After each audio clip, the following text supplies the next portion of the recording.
नमस्कार, स्वागत है आपका। आप देख रहे हैं द न्यूज और मैं रानी गुप्ता आपके साथ। भारत सरकार ने सोमवार यानी कि 11 मार्च को नागरिकता संशोधन कानून सीए का नोटिफिकेशन जारी कर दिया है। अब इन चीजों के बीच तमाम शरणार्थी जो कि भारत में आकर के बसे हैं, उनके कैंपों में दिवाली का माहौल देखने को मिला। इस बीच अफगानिस्तान से आए सिख शरणार्थी ने बकायदा प्रधानमंत्री नरेंद्र मोदी का शुक्रिया अदा किया है और उन्होंने ये तक कहा है कि प्रधानमंत्री मोदी ने हर बार उनकी मदद की है और इसी के साथ ही सीए लागू होने पर उन्होंने खुशी जाहिर करते हुए कहा कि अब उन्हें वो पीड़ा नहीं सहनी पड़ेगी जो कि उन्होंने अफगानिस्तान में सही है। इतना ही नहीं, उन्होंने अफगानिस्तान से कैसे भारत आने पर मजबूर होना पड़ा और साथ ही अफगानिस्तान में जिस तरीके से उनके हालात रहे हैं, दर्दनाक आप बीती रही है, वो भी चीजें लोगों के साथ उन्होंने साझा की है। बता दें कि सीए कानून के लागू होने के बाद अब अफगानिस्तान, पाकिस्तान और बांग्लादेश में किसी भी कारण से सताए जाने वाले अल्पसंख्यकों को भारत में नागरिकता मिलना आसान हो जाएगा।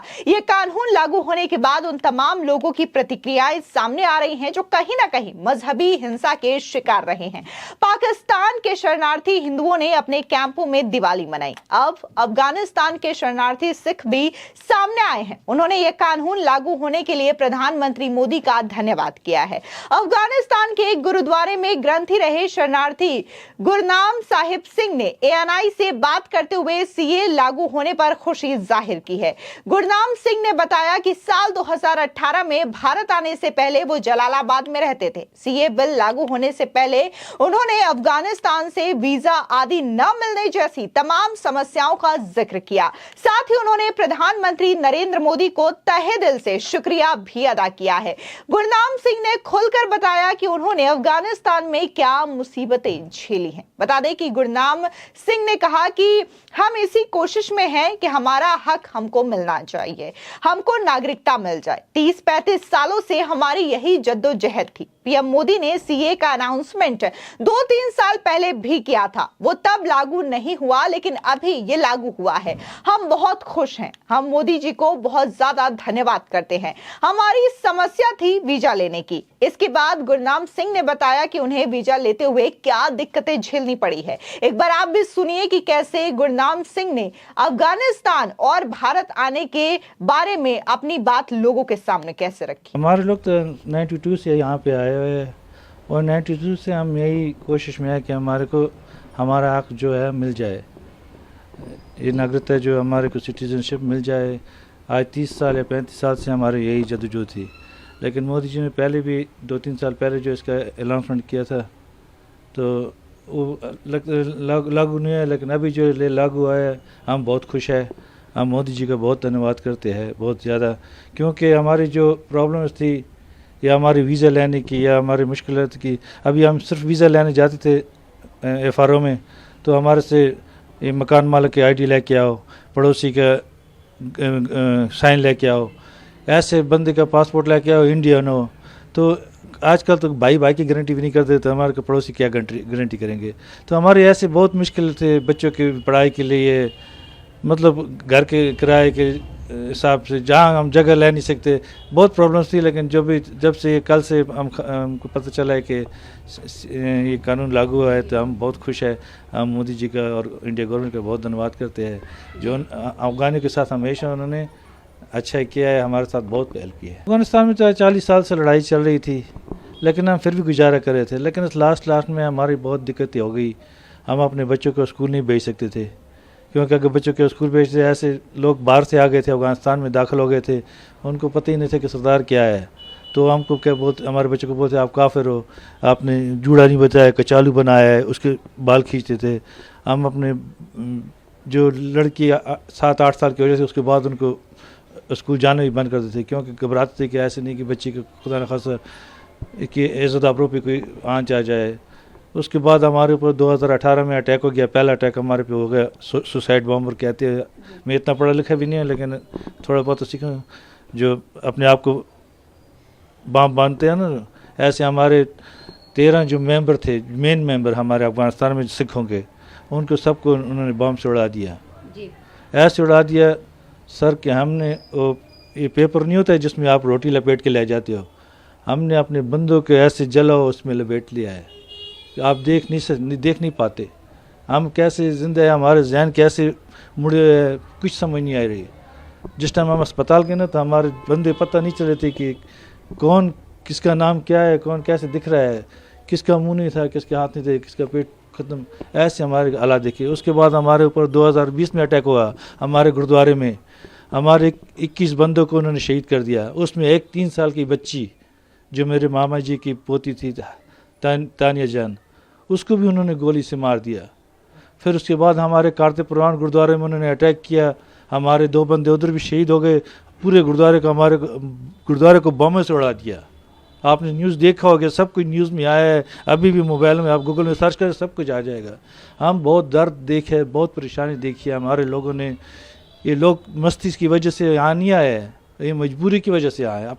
अपना घर बार अपनी ज़िंदगी छोड़ के, हाँ सिर्फ हम अपना धर्म नहीं छोड़ा है। ये हमारा उसूल है कि हम जितनी भी हमारे ऊपर सख्ती आई है ना, हम ये गुरु गोविंद सिंह साहब की जो पगड़ी है ना मोर, इसको कभी ना उतारा है ना छोड़ा है। क्योंकि सिर जाए तो जाए तो मेरा सिक्खी सदक न जाए। हम अपने सर का तो कुर्बान कर सकते हैं लेकिन इस पगड़ी को नहीं।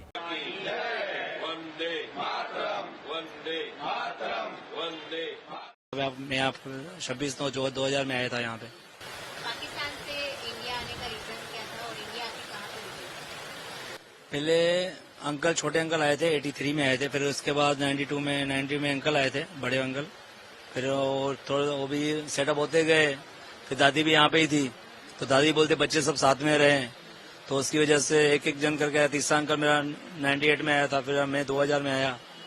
एक करके आते गए। वहाँ पे थोड़ा फ्रीडम भी नहीं है। आप जैसे आपका रात को हाईवे पे जाना हो तो आपकी सिक्योरिटी कुछ नहीं है, मतलब कुछ भी हो सकता है। ये बिल जैसे अभी जो लागू हुआ है, नोटिफिकेशन आया है, सबको वजह से हम बहुत खुश है। सब यहाँ पे जल्दी से जल्दी हो जाए। हम जो 9 जन बाकी है इधर अभी अच्छा फैमिली में। हम 1990 में आए थे, तो उसके लिए थोड़ा काम वजह से उठाने के डर की वजह से आए थे। 1990 में आए थे यहाँ से। फिर उधर भारत में आके हम खुशी मिली, भाई यहाँ तो भाई हम सेफ्टी हैं, इसके लिए यहाँ आए थे। अभी जब आए हैं उसके बाद 2006 में हमारे को सिटीजनशिप मिली, उसके बाद में हम खुशी मिली। वैसे बाकी जो 9 लोग बाकी है अभी, और उससे ज्यादा खुशी है भाई इसी लोगों को भी मिल जावे तो बड़ी खुशी, बहुत अच्छी बात है। ये तो इससे मिलेगी तो खुशी की बात है। ये तो भाई माहौल खुशी की बात है, इसमें माहौल मिल जाए तो ये अभी से जो लागू हुआ है ये तो अच्छी बात है।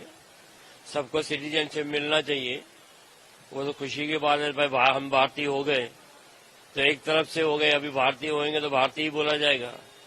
अभी वीजा अभी तक जिसकी नहीं हुई है वो तो अभी तक पाकिस्तानी बोला जाता है।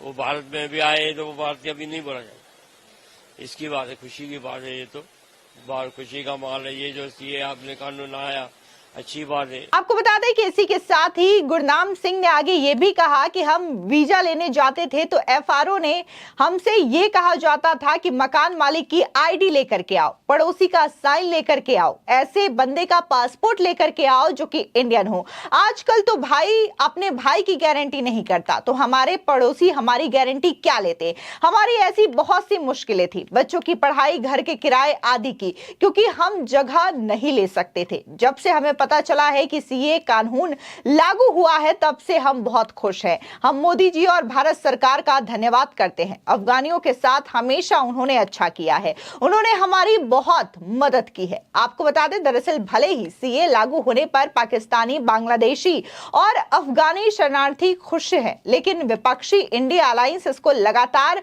विरोध करता हुआ नजर आ रहा है। अरविंद केजरीवाल और अखिलेश यादव ने खुलकर इसे मुद्दों से ध्यान भटकाने का प्रयास करार दिया है। बता दें कि पिछले दिनों अरविंद केजरीवाल ने बकायदा एक पोस्ट किया था और यह कहा था कि देश में बेरोजगारी ऑलरेडी है, महंगाई है, लेकिन सरकार इन मुद्दों पर ध्यान नहीं दे रही है बल्कि सीए ला रही है जिससे कि वो अपना वोट बैंक बढ़ाना चाहती है। तो भाई ममता बनर्जी की बात करें तो उन्होंने भी बकायदा सीए को लेकर के यही कहा कि आखिर ये रमजान से पहले ही क्यों लागू किया गया है, इस चीज को लेकर के भी उन्होंने सवाल उठाया है। लिहाजा इंडिया अलायंस हर बार की तरह इस बार भी सरकार के इस बिल का विरोध करती हुई नजर आ रही है। लेकिन आपको बता दें कि साल 2019 में ही इसे बाकायदा सदन में पास करवा लिया गया था और 4 सालों तक ये लागू नहीं हुआ था।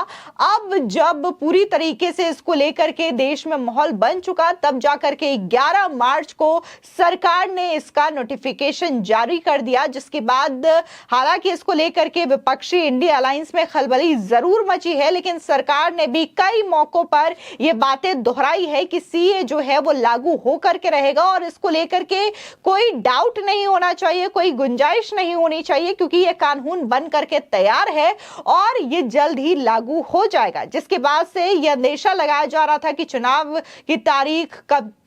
की तारीखों का कभी भी ऐलान हो सकता है, लेकिन अभी तक सीए लागू नहीं हुआ है।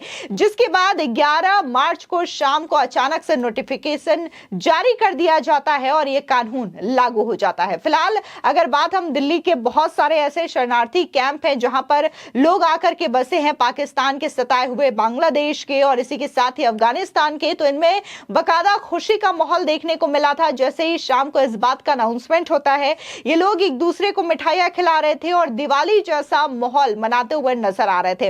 हालांकि अगर देखा भी जाए तो यहाँ पर न सिर्फ हिंदू बल्कि कई सारे ऐसे समुदाय के लोगों को नागरिकता दी जा रही है, जिसमें सिख हैं, बौद्ध हैं, जैन हैं, ईसाई हैं, पारसी हैं। ऐसे लोग जिन्हें कि इन देशों में सताया जा रहा था और सिर्फ मजहब के नाम पर उन्हें भारत आने पर मजबूर होना पड़ा, और ऐसे में 2014 से ये लोग भारत में हैं तो इन्हें ये नागरिकता प्रदान की जाएगी। फिलहाल इस पूरे मामले को लेकर के आपकी क्या राय है, हमारे कॉमेंट सेक्शन में जरूर बताएं। धन्यवाद। जब विभाजन हुआ तब हमारा वहां हिंदू, सिख, ईसाई, बौद्ध, पारसी, जैन कुल मिला के 24% लोग हम वहां थे। लेकिन वहां इस्लाम धर्म की स्थापना हुई, उन दोनों इस्लाम स्टेट कहलाता थे। लेकिन इस्लाम स्टेट कहलाते थे वहां जो लघुमती है, यानी कि हिंदू है, सिख है, पारसी है, जैन है, बौद्ध है, ईसाई, उन लोगों पर अत्याचार शुरू हुआ। आज देखे जाए तो दोनों जगह पर हम 1-2% बचे हैं। तो उन लोगों का वहां रहना, उसके बाद वहां से अपने पहने हुए कपड़े के साथ चला आना, छोड़ देना, संपत्ति छोड़ देना, मिलकत छोड़ देना, पूरा जीवन की जो आमदनी वो छोड़ के चले आए।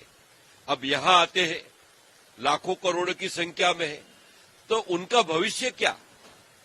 तो उनका भविष्य सुनिश्चित करने के लिए बहुत बड़ा कदम आदरणीय प्रधानमंत्री नरेंद्र भाई मोदी जी ने और हमारे गृह मंत्री आदरणीय अमित भाई शाह जी ने उठाया है कि यहां इस तरह का जो भी लोग आए हैं, वो सिटीजन अमेंडमेंट एक्ट जो नए कानून बना है, उस कानून के तहत सबको नागरिकता दी जाएगी। ये बहुत बड़ी घटना थी, वो यूकी 15 अगस्त 1947 में कर देना चाहिए।